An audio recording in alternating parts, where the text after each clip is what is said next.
ETF index mutual funds నేర్చుకుని stock మార్కెట్లో రాణించాలనుకుంటున్నారా? వెంటనే ఈ నెంబర్కి కాల్ చేయండి. నమస్తే రమగారు. నమస్తే జయ. రమగారు, మనం విక్రమ బేతాళ కథలు సిరీస్ లాగా చెప్పుకుంటూ వస్తున్నాం కదా.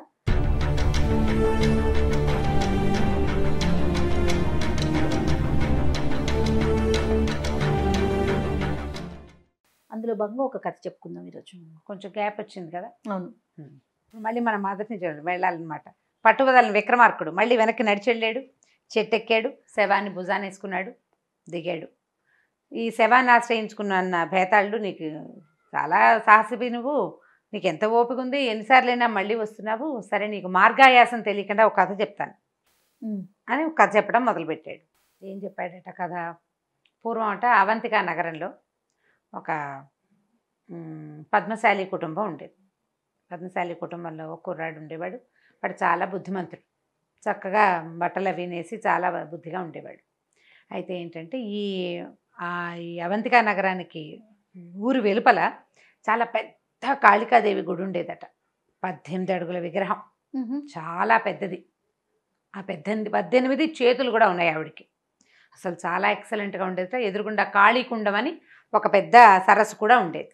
అయితే ప్రతి సంవత్సరం ఆషాఢ మాసంలోనూ అప్పుడు బాగా ఉత్సవాలు జరిగేవట అమ్మవారికి. ఆ ఉత్సవాలకి మొత్తం జనాలు ఏముంది, మనకు కూడా ఊళ్ళలో జాతరలు ఉంటే వెళ్తాం కదా, అట్లా ఈ జాతరలకి చాలామంది వెళ్తుండేవాళ్ళు. ఈ వెళ్తుండే వాళ్ళల్లో ఈ పద్మశాలీల కుర్రాడు కూడా, వీడి పేరు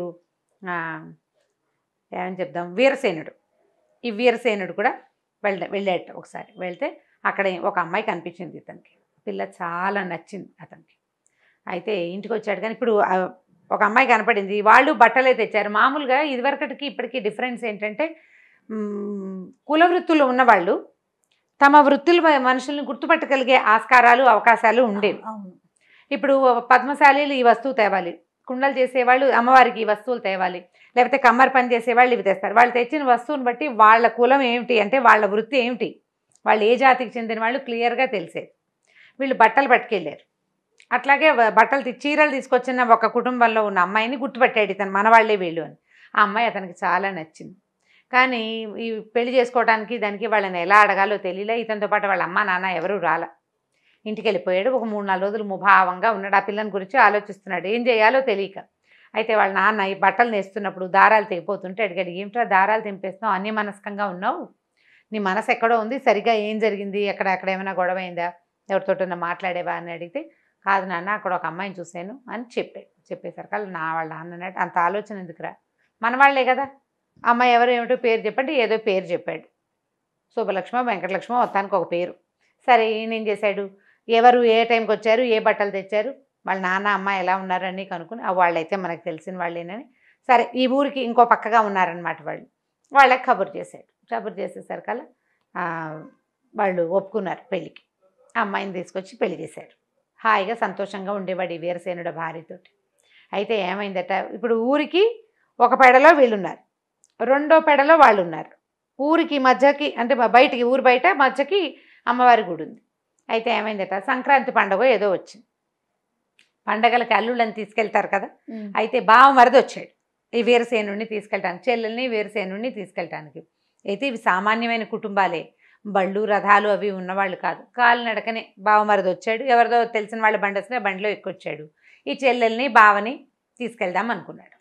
సరే వాళ్ళు ఏమన్నారు, వెళ్ళేటప్పుడు తినడానికి ఏవో చేసి ఇచ్చారు.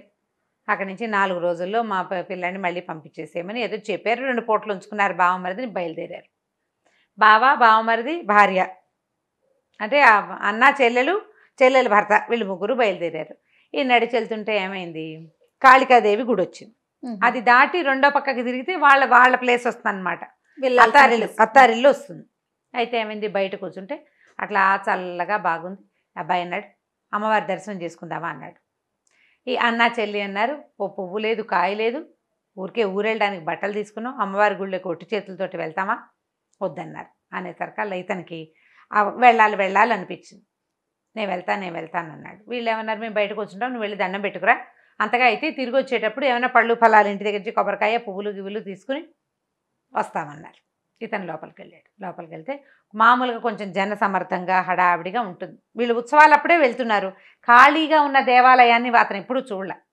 లోపలికి వెళ్ళేసరికల్లా ఒక ప్రశాంతంగా ఉండి ఈ 18 అడుగుల ఎత్తు నుండి 18 చేతుల్లోనూ ఓళ్ళు ఆయుధాలు ధరించి కాళ్ళ దగ్గర ఒక రాక్షసుని ఇట్లా కాళికాదేవి ఎలా ఉంటుంది సంహరించుతారు కదా. సంహరిస్తున్నట్టుగా ఉంటుంది. అది చూసేసరికల్లా ఎంత ఉద్వేగంగా అయిపోయిందంటే ఆ జేజీలోకి లయం అయిపోవాలనిపించేసింది వాడికి. ఏమనుకున్నాడు, ఈ కింద ఎట్లా ఉంది, కాలు కింద ఒక రాక్షసుని తొక్కి పట్టింది అమ్మవారు. శూలం పెట్టి పొడిచింది. ఒక చేతిలో వాడి తల తెగిన తల, ఇంకో చేతిలో కత్తి ఉంది. అంటే ఈ కత్తితోటి తలని నరికి ఈ చేత్తో పట్టుకుంది అనమాట. ఈ కత్తికి నెత్తురు రాస్తారు, అంటే బాగా కనపడడానికి అనమాట. ఆ నెత్తురు ఈ తల చూసేసరికి ఏమనిపించిందంటే, అమ్మవారి తల నరుక్కుంటే తల నరికి ఇచ్చిన వాడికి అమ్మవారు ప్రత్యక్షం అవుతుంది, ముక్తి లభిస్తుంది. నాకు కూడా అలాగే కావాలని వీడు ఏం చేశాడు, అక్కడ ఒక బలి ఖడ్గం ఉంటుంది, తల మెడ నరికేసుకున్నాడు భక్తితోటి. నీకు జనసమర్థంగా ఉండి పూజలు హడావిడి జరుగుతుందనుకో ఒక రకంగా ఉంటుంది మూడు. ఇక్కడ యాంబియన్స్ ఎట్లా ఉంది, అమ్మవారు రమ్మంటున్నట్టుగా ఉంది. ఆ భావానికి లోనైపోయి వీడు కాస్త తల ఇచ్చేసాడు. ఇచ్చేసరికల్లా అరగంట అయింది. ఎంతసేపు అయినా రాదేమిట్రా అన్నయ్య మీ బావ, నా కాళ్ళు నొప్పులు పుడుతున్నాయి, నేను కూర్చుంటాను, నువ్వు లోపలికి వెళ్ళరా, వీళ్ళు చూసిరా మీ బావ ఏం చేస్తున్నాడు, అక్కడే కూర్చున్నాడు, అమ్మవారిని ప్రత్యక్షం చేస్తున్నాడో ఏమిటో నవ్వుకున్నారు ఇద్దరు. బావ మరిది లేచి లోపలికి వెళ్ళాడు. చూస్తే భీతావహంగా కనపడుతుంది, తల తెగి పడింది, వాడే నరుక్కున్నట్టు కనిపిస్తుంది. వీడు నిర్ఘాంతపోయి, అమ్మో ఇది నేను నా చెల్లెలకి ఎలా చెప్తాను, నా నోటితో నీ మొగుడు చచ్చిపోయాడని నా చెల్లెలకి చెప్పలేనని ఆ కత్తి తీసుకుని వీడు కూడా మెడ నరికేసుకున్నాడు. అయ్యో, చీకటి పడిపోయింది. ఇద్దరు రారు, బావ మరిది. ఈ అమ్మాయి ఏం చేసింది, ఏమిటో జరుగుతోంది లోపల అని చెప్పి లేచి లోపలికి వెళ్ళేసరికల్లా ఈ కనపడేసరికి పెద్ద కేకలు పెట్టి ఏడ్చింది, శోకాలు పెట్టి. అయ్యో ఇటు అయిపోయారు వీళ్ళిద్దరు, ఒకళ్ళనొకళ్ళు నరుక్కున్నారనుకుంది. దానికి అర్థం కాలేదు ఏం జరిగిందో. వీళ్ళే మెడ నరుక్కున్నారన్న భావన ఎలా కలుగుతుంది, కలగదు. దాంతో ఆ అమ్మాయి గట్టిగా ఏడ్చేసి, ఇంకా మొగుడు లేడు, అన్నయ్య లేడు, నేనేమి చేయను, ఇక్కడ నా బతికేముంది ఇంకా అని చెప్పి ఆ కత్తి తీసుకుని మెడ మీద పెట్టుకోపోయింది.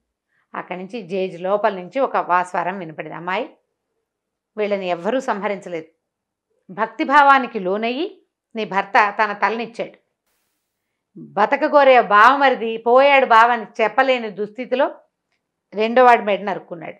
నువ్వు ఈ పని చేయబోక, ఈ పని చేయొద్దు, వీ ఇద్దరి తల్లు మొండాల దగ్గర పెట్టు, వాళ్ళని బతికిస్తాను నేనని చెప్పింది స్వరం. చెప్పేసరికి చీకటి పడిపోయింది.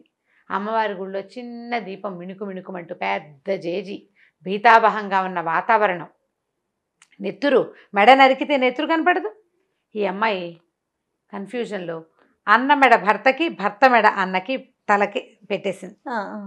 తలలు శరీరాలు వేరు, తలలు వేరు పెట్టేసింది. పెట్టేసేసరికల్లా అమ్మవారికి ఏం తెలుసు, శరీరం అక్కడ ఉంది, బతికిస్తుంది అంతే ఆవిడ. వెంటనే ఇద్దరు లేచి కూర్చున్నారు. కూర్చుంటే శరీరం అన్నయ్యది, తల భర్తది. ఓకే, అక్కడి నుంచి అన్నయ్య తల, భర్త శరీరం. తెల్లబోయింది అమ్మాయి, ఏం చేయాలో తెలియలే. బయటకు వచ్చి చూసుకున్నారు. తల ఎక్కడుంటే మెదడు అక్కడే ఉంటుంది కదా, అవయవాలు మారిపోయినాయి. కథ కంచికి బేతాళుడు ఇక్కడ ఆపేశాడు. ఓ రాజా, ఇప్పుడు చెప్పు, ఇప్పుడు భర్త శరీరానికి అన్నయ్య తల ఉన్నవాడిని స్వీకరించాలా అమ్మాయి, లేకపోతే అన్నయ్య శరీరానికి భర్త తల ఉన్నవాడిని స్వీకరించాలా, ఏం చెయ్యాలి? ఈ అమ్మాయి భర్త ఎవరు వీళ్ళిద్దరిలో? సమాధానం తెలిసి చెప్పకపోయావో నీ తల 1000 వక్కలవుతుంది అన్నాడు. రాజుగారు చాలా సింపుల్గా చెప్పేశాడు. శరీరం మామూలుగా ధర్మానికి అవసరమైంది శరీరం. తలే శిరసే ప్రధానాంగం. శిరస్సు ఏ శరీరం మీద ఉందో అతడే ఆమె భర్త. ఆ శరీరం అన్నయ్యదైనప్పటికీ ప్రధానాంగం శిరస్సు కాబట్టి భర్త ముఖం అన్నయ్య శరీరానికి ఉన్నప్పటికీ అతడే ఆమె భర్త, రెండోవాడు ఆమె అన్నయ్య అని చెప్పాడు. బేతాళుడు రివ్వుమని, రాజా మౌనభంగం చేసావు, సమాధానం సరిగ్గా చెప్పావు కానీ అని వెనక్కి తిరిగి వెళ్ళిపోయాడు. మళ్ళీ ఎలాంటి ట్విస్ట్ ఉందో చూడండి కథలు. నీకు మాటలు రావట్లేదు. ధర్మ సందేహాలకి సమాధానాలు. శరీరంలో ప్రధానమైన అవయవం తల, శిరస్సు. దాంతోటే మిగిలిందంతా. ప్రధానాంగం శిరస్సు కాబట్టి శిరస్సు ఎక్కడుంటే అక్కడే. అదే ఆ అమ్మాయి భర్త అని చెప్పేశాడు విక్రమార్కుడు. దాంతో భేదాలు కరెక్ట్ సమాధానం, వెళ్ళిపోయాడు వెంటనే. పిల్లలకి జాగ్రత్తగా చెప్పండి కథ, ఏది చెప్పాలో ఏది చెప్పకూడదు ఆలోచించి సరిగ్గా చెప్పండి. పెద్ద పిల్లలు అయితే వినేస్తారు, పర్వాలేదు. చిన్న పిల్లలకి కథ చెప్పాలంటే మాత్రం జాగ్రత్తగా చెప్పండి. కథ కంచికి మనం ఇంటికి. మళ్ళీ ఇంకొక భేదాలది కథతోటి మళ్ళీ కలుద్దాం ఇంకొకసారి. నా పదం కూడా మీరే చెప్పేస్తారు. నమస్తే రమ్మగారు. నమస్తే జయ.